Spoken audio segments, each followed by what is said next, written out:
What's up guys? I am Holly if you're new to the channel. If you are returning, thanks for coming to another video. We're getting right in today with how to make your next run easier. I get so many questions, so many complaints from you guys about it's not getting easier. I am not cut out to be a runner. Everything hurts. I can't breathe. I can't even figure out a way to get on a consistent training plan because nothing's budging as I go. I want to be clear guys, in this little step routine I give you 5-6 steps that you're going to be using on your next run. It might feel like a lot at first. It might feel like, oh my gosh, I have to do all this stuff every time I go run. That's insane. It will get easier. It will become totally streamlined to all work together, and eventually it'll be second nature. You won't even know it's happening. That being said, guys, you're also going to use this routine to make each run feel better and better and better. Ultimately making you run longer, run faster, maybe lose some weight along the way if that's your goal, and ultimately get you where you want to be in your running journey. So trust me on this shit works, and I promise you guys, if you haven't tried a run routine like this before, it's gonna make you feel like a superhuman. Let's jump in. If you are feeling like a fish out of water every time you go out the door to run or run walk or just walk, it's probably that you don't have a lot set up to make you succeed. You haven't eaten correctly and with enough time to digest, you don't have the energy, maybe you didn't eat it all, or your body feels like shit because you haven't primed it to go do this workout for you. And maybe you haven't taken care of it after the previous workout. So all that's gonna get covered in this 5-step routine. I do have a bonus step at the end, that's why I'm saying 5 or 6.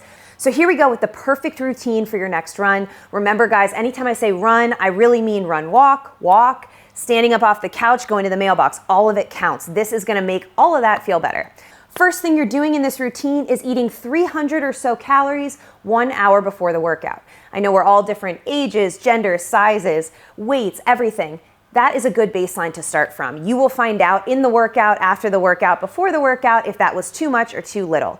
You will adjust it as you need, but everybody start around 300 calories. All right, so what should the 300 calories look like? A couple things to consider here. Number one, you have the intel on your body that nobody else does. If you know something doesn't sit right in your stomach, that is off the table. Even if you've heard that runners use that type of food all the time. Doesn't matter if it's gonna make your stomach upset. Number two, you wanna make yourself feel full and satiated, but also like you could go do something on it. That's pretty obvious, but some people get mistaken for the fact that they need to really gear up for this run, kind of like store all this energy, almost that carbo load feeling, and then go for their run. Unless you are doing a big race and we're talking days before you're starting to do this and ramp it up, this isn't really gonna help you here. You do not wanna feel like you can't move easily. Number three, I will get to this in the steps, but you're gonna need to use the bathroom before you run. The best runs allow you to go to the bathroom before, and you wanna eat something that's gonna digest easily enough to let you go to the bathroom before. So consider all of those things, and I will give you some ideas that I use before my run to start you off. I love a little piece of wheat toast, peanut butter over top. I just like peanuts and salt, those organic peanut butters, and then maybe a couple banana slices on top or a little drizzle of honey, one of those. Even a little cinnamon on there would be good too. That's one option. I also love Bobo's bars, which is basically a very dense kind of breakfast bar. I think one whole bar is like 340 calories. So it's quite a chunk at once for a bar. But if I know I'm going on a run an hour later, it's actually been the perfect thing. Very easy to digest, all the ingredients I can pronounce, etc. Some people like to go the route of full-on real food 1 hour before, like an actual small tiny meal. I have a friend who likes to do 1 egg with a little bit of white rice, and that's a really good way for him to feel like he can go run and feel like he's not too full, but also feels tied over for the whole run, etc. So these are some jumping off points. If you guys have ideas or questions on that, drop them below, but that's what you need, 300 calories 1 hour before. I can't believe I forgot to mention you're gonna pair that 300 calories with a big glass of water as well. Step number two, you're gonna go to the bathroom before you go on your run. Now, if you're traveling to your run, you're driving there, factor this in, of course. If you can go before you even get in the car, perfect. If you have to wait until you're there, make sure there are porta potties or you've stopped along the way to go. This is like duh, Holly, of course, but these are the things we don't think about until we're annoyed on the run and we have to go. So just set yourself up for success here, guys. You'll see what I mean. All the steps will work together. If step one is taken care of in a good way, step two will be easy. But you just need to set yourself up to not have to worry about any of this annoying shit during the run. Literally. So just factor that into the schedule, and of course, caffeine helps, so if you're doing a morning run, even easier, just throw a little coffee with that meal. Step number 3, you guys are gonna warm up for this run. I know you don't wanna hear that I'm having you add extra physical activity to the thing you're already doing that already feels hard. But trust me on this. It is so, so important, especially for you guys who aren't used to being on your feet in this way a lot. It's important that your body is primed and ready and that the heart rate's up a little bit to get yourself on a nice steady baseline for the entirety of your workout. You will not know this difference until you feel it, so please trust me on this one. Right here, I'm gonna link an 8-minute run warm-up. Follow along, you go with me. 8 minutes, you're gonna do that before this next run.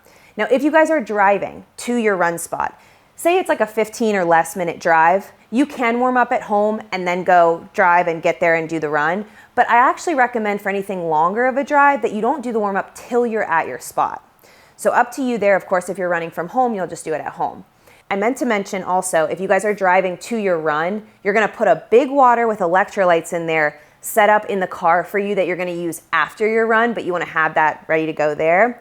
If you are coming from home, you obviously have that available to you. So we're gonna warm up, we're gonna use this routine, and then we get to the run.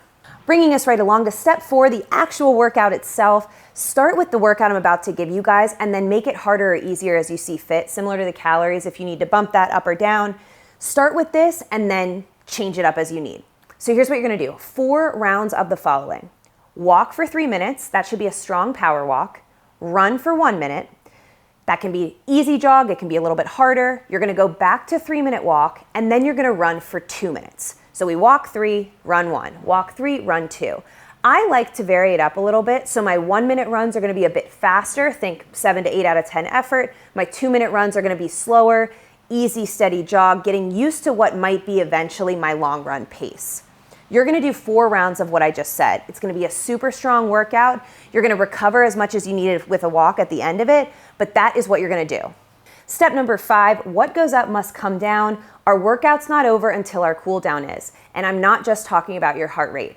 We have to give our bodies the best shot possible at feeling good the next day, giving ourselves the power we need the next day, and ultimately preventing injury. This comes with the cool down routine. You're gonna click right here, I've got it linked again. A 10-minute cool down routine with me post-run. You're gonna follow along. It's super good. I recommend doing this once you're back home. So if you have to drive back, do it once you're home. Obviously, if you're running to and from your house, that's easy, but you've gotta do this one with me, guys. I promise you, everything thereafter will feel easier, again, compared to a run where you didn't cool down after. This is the long-term game. We want things to last. We wanna be feeling better and better and better. And as we age, running's not gonna feel the same. So we have to make sure we're putting those things in place. Bonus step number 6, I want you guys to chug or slowly sip a big glass of water, again, this time with electrolytes in it. I mentioned to you guys putting it in the car if you're driving back. That's a really easy way to knock it out when you're just driving back. If you're at home, immediately pouring that, putting the electrolytes in. I highly recommend Element, LMNT. All the flavors are great. I will link that below. And with that, I've given you guys the keys to the kingdom. This is my routine. I adjust it based on the length of time I'll be running for. I adjust the calories or the amount of time I need to digest if I'm going for a longer run. Everything is based off of this. I know it's gonna work for you guys. Quick note for those of you who are really coming from the beginning here, I'm so stoked you guys are getting into working out. If what I said today is too difficult of a workout routine, one way to modify it would be make all the runs into walks, so you're just going for a walk, but you can increase your walking speed for those run sections. Other things you could do, chop the whole thing in half.